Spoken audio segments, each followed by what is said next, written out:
Hello, I'm Audrey. Here at the DNA of Home Interiors, we're here to answer all your home interior questions. So today, people have been asking what type of furniture you should put in a bay window.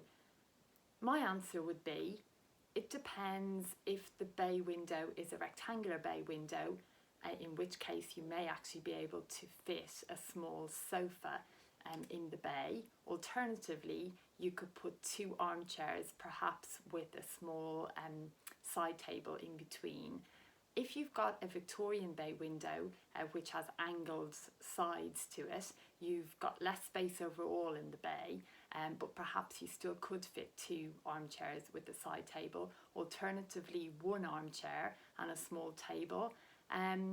Or the other option would be to put a console table, so a small high table in the bay, and perhaps position a vase of flowers or a plant on it. And this is something then that would not only be a feature from inside, but also from outside when you're looking in.